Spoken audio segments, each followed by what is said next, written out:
property. You guys might hear about that one before. It's called the Young's modulus, right? Or we call that modulus of elasticity, or elastic modulus. It almost means the thing, okay? So, but that's the first stage. That's the linear stage. And after the linear stage, you will see what happens is like this. Okay, but don't forget, what happens is the sample will still undergo the strain process. So that means it becomes longer and longer, but the stress is not in the linear form anymore. It's not in the linear range. Okay?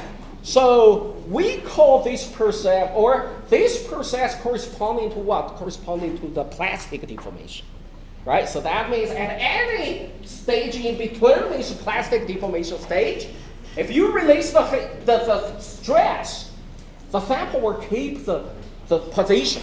They were not going back anymore. See, for example, if we apply a stress at about 85 kilo psi, if we stop there, if we stop the load cell is not moving anymore. If we stop there, then release the stress, the sample were not going back to their original state. They were keep there. Okay, they will keep the corresponding strain. Okay, so, and also one thing you should notice here is, in many of these kind of, during the plastic deformation stage, there's a maximum point. Okay, there's a maximum point. We call this maximum point the ultimate tensile strength for the material. Okay, so that means you will find a maximum. And then from the maximum point where you derive that one to the engineering stress axis, you will get the ultimate tensile strength. We call that the UTS. Okay. See, for example, for this sample, the UTS is about 87 kilo psi. Okay, or that corresponding to about 600 megapascal. Okay, so that's one thing here. And another thing I want to mention that the traditional testing sample used in the real tensile testing experiments, the diameter of that one is usually about a ½ inch, and the gauge length, or sometimes we call this the dog bone specimens in the mechanical engineering terms. Okay, so the gauge length, or that means this kind of reduced length, is about reduce the diameter region. That is about a 2-inch length, and then the diameter of that one is about usually we use a half inch. Sometimes you can use like a different lengths like 3/4, but the most widely used one is a ½ inch.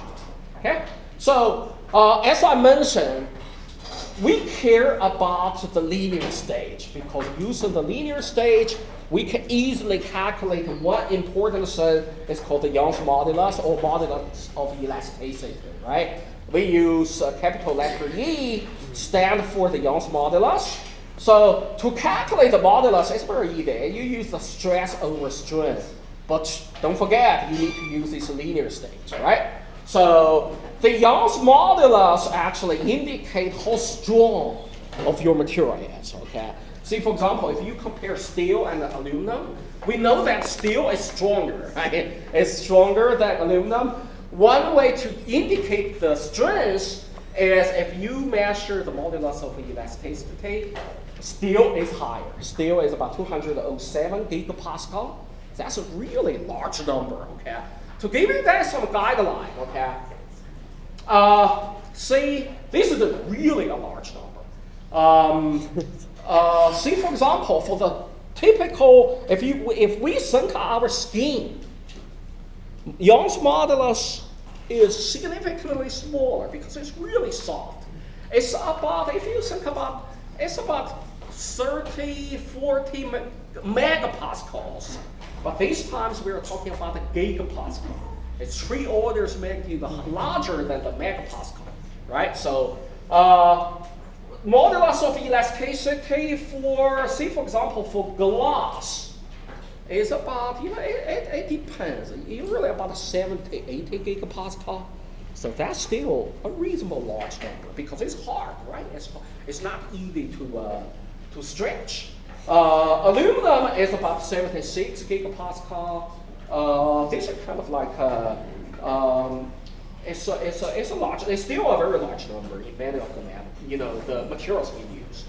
And also we know that the modulus of elasticity, this property, is related to the structure inside the metal, right? So that means that is related to the bonding strength between the metals or the metallic bonds.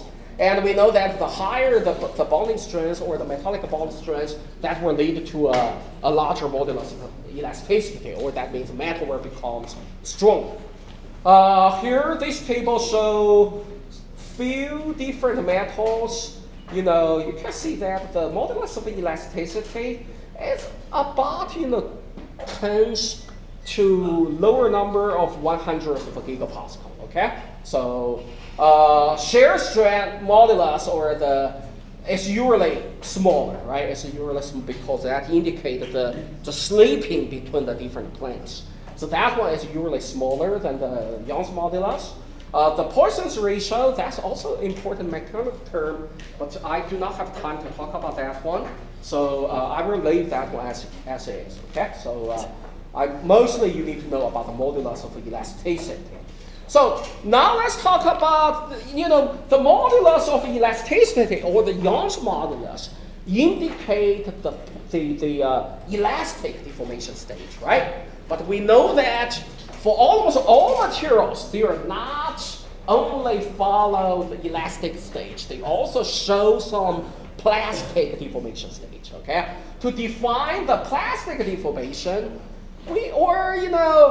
another way, if you see a curve like this, how do we define the mechanical strength, or we call that the yield strength of the metal? Okay, to do that actually is kind of like arbitrary. Different countries have different ways to define that one because it's not well defined for those kind of the plastic deformation stage. You can pick any part. Okay, but the way we use here in US, we use 0.2% offset yield strength. That is kind of like a relative standard. So we can compare different metals. When we compare the plastic deformation or the yield strength related to them, we use a standard. We use 0.2% of the elongation.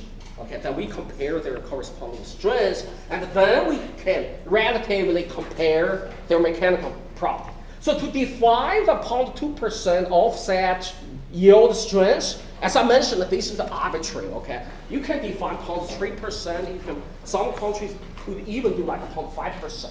Okay, so if you want to get the 0.2% of the yield strength, what we do is very easy. First one, you need to define the punch on the x-axis. Here is the stress, right? The engineering stress here, the engineering strength here.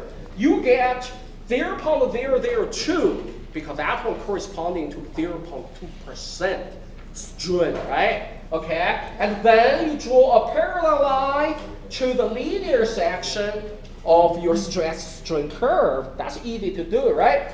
0.002 intercept, draw a parallel line. When it's meet with this plastic deformation curve, read the intersect points. That's your 0.2% yield strength. Yes.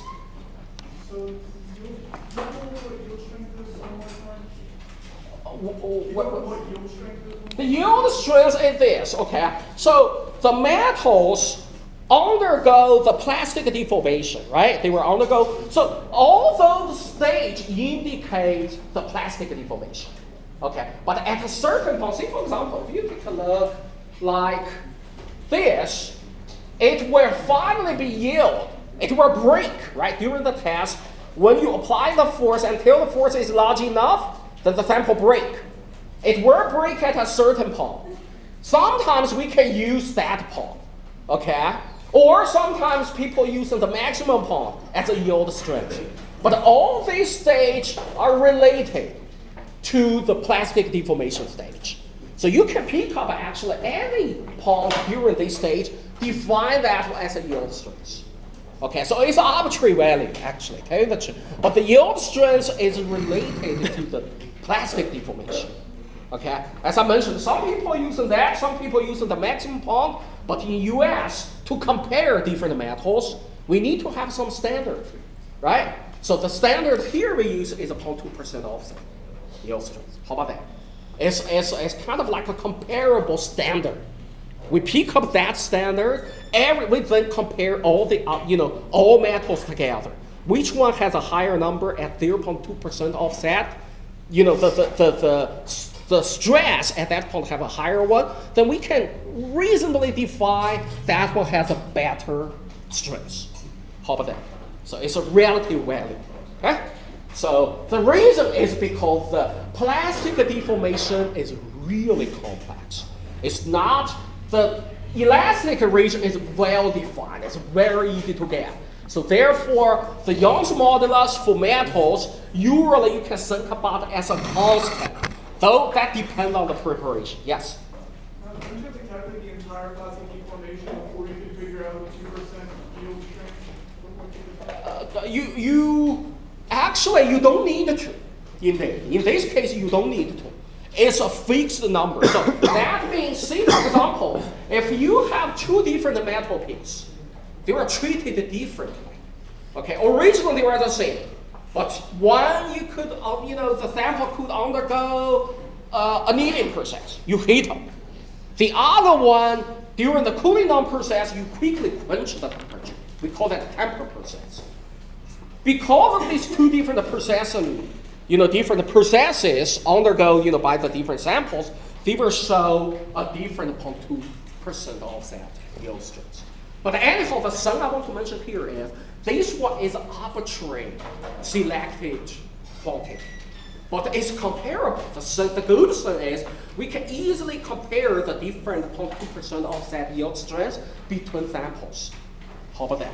So it's a well-defined property. Okay, so anyhow, this shows how to find the 0.2% offset, yield strength. And another way, as I mentioned, we can also use the ultimate, the maximum point, right, as a yield, as another way to define the yield strength. So we actually use a UTS, or that means the ultimate tensile strength, to define. So UTS means what? Means when you have this kind of a stress strain curve, the maximum stress you can get on the curve, we call that UTS. Okay. But there's a reason why if you use UTS, sometimes could give you trouble there. Okay, I'm going to explain that one later. So see for example, this is the one I just showed the example. If you have an aluminum sample, you annealed. Later on in this chapter, I'm going to explain that one. Anneal means you heat up. You heat up that one to a high temperature. Okay, so usually the annealing process will make your metal piece softer, right? Easy to understand. So, but that means if you take a look of the UTS will be reduced.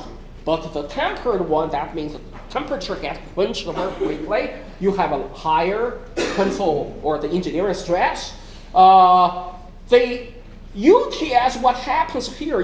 Last class I asked you guys this question. Actually, did this exercise. If you think about, you have a metal piece, okay? You have those kind of a metal piece. When you want to break it, if we just consider this kind of a curve, that may indicate, because y-axis indicates the stress, right? Stress, how do we define stress? We define stress as F over A naught. A naught is original, right? See, for example, ½ inch diameter.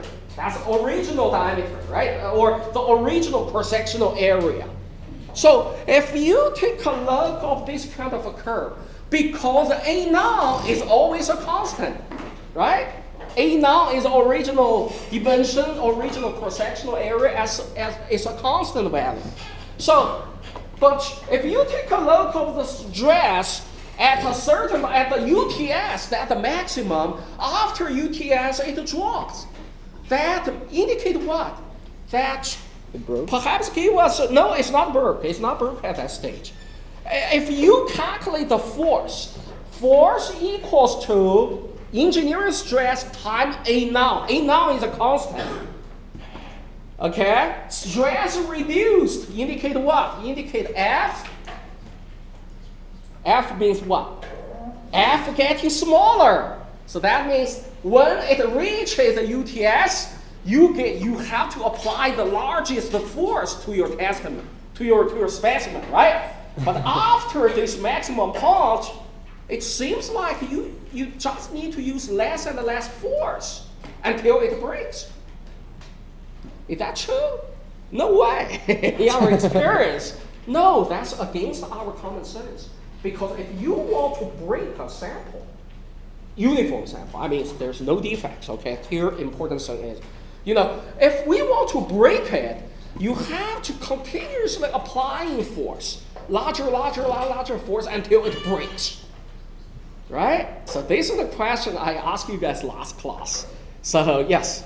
It's because the length is getting longer, right? The length's getting longer, slightly longer, yes. And then what happens? By a greater denominator. Yeah, so that means though I didn't talk about the Poisson's ratio, but let's think the metals keep the same volume. How about that? Okay, the volume does not change that much during the stress process. So, but the length of this testing sample getting longer and longer, what does that mean? That means the cross-sectional area getting dropped, right? So that's a key point.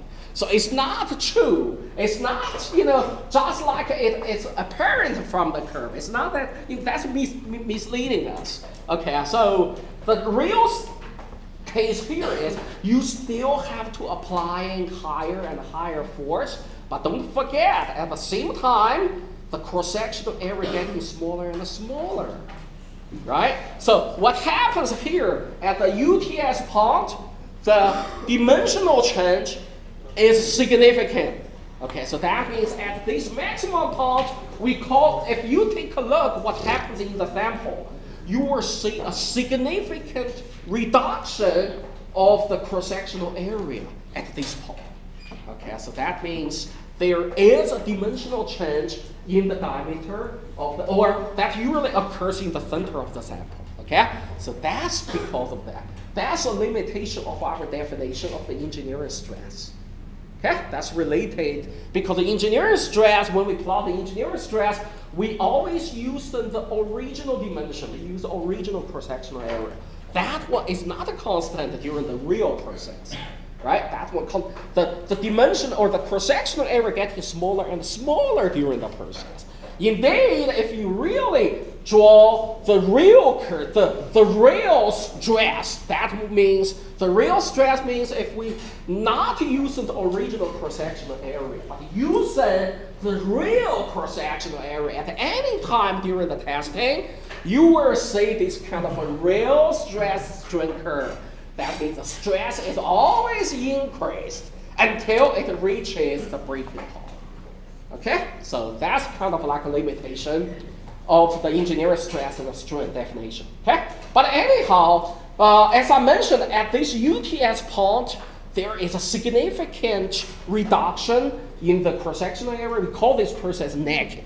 Okay, so there's the dimension getting changed the largest at this UTS point. And also we know that if the metal is more ductile, so that means it can elongate to a longer distance, there you will see a more severe necking during the tensile stress. Okay? So and also indeed the stress will increase, as I mentioned for the real process, it will increase instead of this kind of, as indicated by this engineering stress, it's decrease, okay? So the stress will increase until the failure. Another thing I want to mention that is, as I mentioned later on, that's kind of like also an important concept. The annealed sample usually will have a lower strength, right? From here you can easily see that the engineering stress is reduced, but the sample, the annealed sample, it becomes more ductile. It can elongate to a longer distance, right? Or that means